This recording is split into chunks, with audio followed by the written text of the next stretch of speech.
Welcome to R.E.D's Airsoft. Okay, so this is where I'm going to show you. I'm going to use this classic Army Delta 10 that I have here. This shoots well over 400 feet per second. So I'm going to kernel it just to make sure it's still running the same.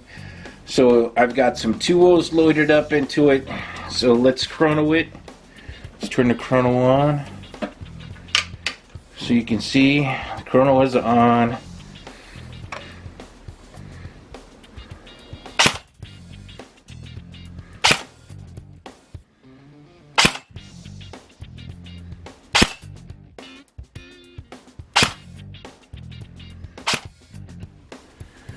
Come on, focus. Focus, focus. There we go. So we've got what? 414, 408, 407, well over 400 feet per second.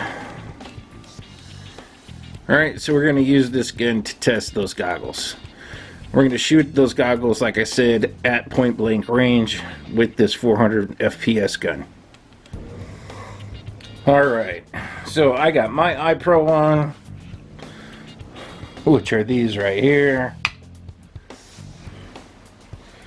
It's the same Delta. Alright, let's see if you can see it. It's the same gun that I just shot before that we did the chrono test on. And we're going to do this, and we're going to shoot this. I'm going to shoot this point blank. See what happens to the lenses. I don't have a whole lot of faith in this, but we're gonna see, because this is the worst case scenario. Here we go. They didn't break. Oh, there we go. We got a shatter there. Alright, well, I'm glad that I tested it. I don't know if you can see. We're gonna shoot it one more time there, see if we can get it to completely bust. Took another one. There we go. So,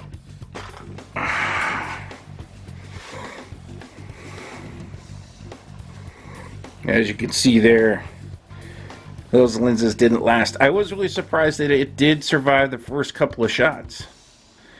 I was kind of thinking that this was going to happen.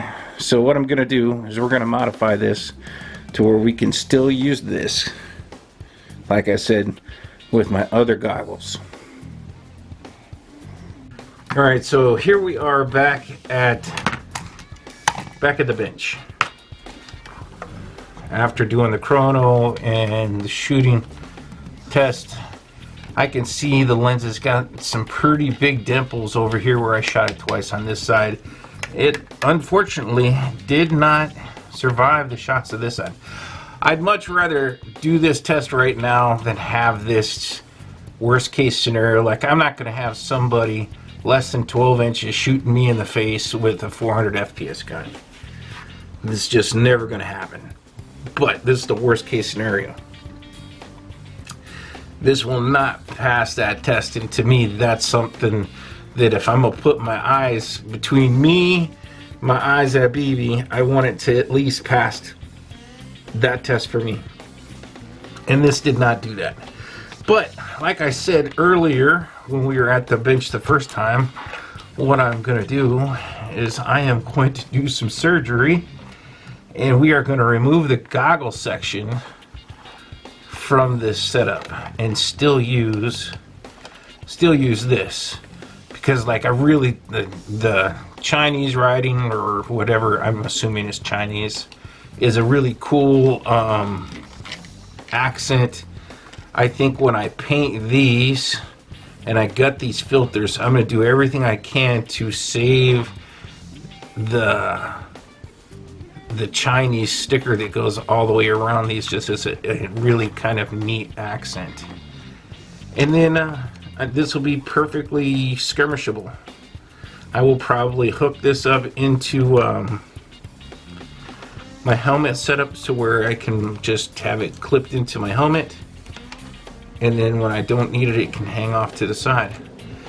But that's where we're at with this. So if you are thinking about picking this up, this is the 9002 gas mask, and you're thinking about using it for airsoft, I would think about it. Unless you're just going to use the bottom portion, I wouldn't buy this. Even if even at $9, I'm going to have to do some pretty serious work to get this to function for what I want. But you might want to take that $10 and put it towards a much better gas mask that's made with some good lenses. But that's just my opinion. I'm going to make this work for me because I'm old, broke, and I enjoy tinkering on stuff, so I'm going to make this work. But if you got the cash, I would say pass on this one and buy, I want to say it's all black. It has, you can get it in one canister or two. It's like 40 or 50 bucks. I've seen it running around for sale. I would pick that one up before I bought this one. Unless you're like me. Unless you're like me and you want to take this, modify it, and then make it work for what you're going to do. You want to try and save a couple of bucks. Because like I said, this is like under 10 bucks. I don't think I could have picked this up at Arbor Freight for that. I don't think that I could have picked up the canisters for that. So all in all, it's a good buy for what it is. I'm going to make it work for what I want it to work for.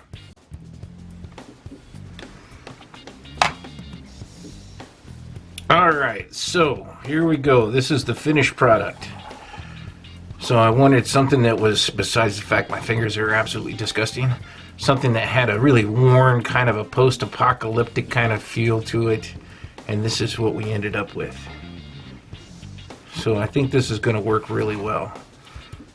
Let me grab my goggles so you can see it together.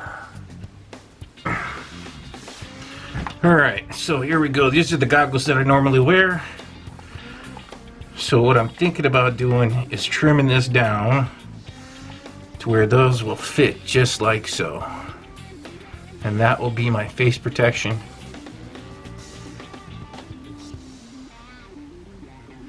I think that'll make for a pretty cool looking setup. So like I said, if you want to take the time to go through and do like what I just did, kind of modify this, well, not kind of modify it, you gotta really modify the heck out of it. And then you can use it. I think it turned out pretty cool. It'll definitely be a nice addition to my loadout. And I just wanted to share that with everybody, how it turned out. Till next time, like I said, this is R.E.D Airsoft. I'm the old man, and this has been a review / customization of the 9000 gas mask. Alright, till then, stay safe, and I'll talk to you later.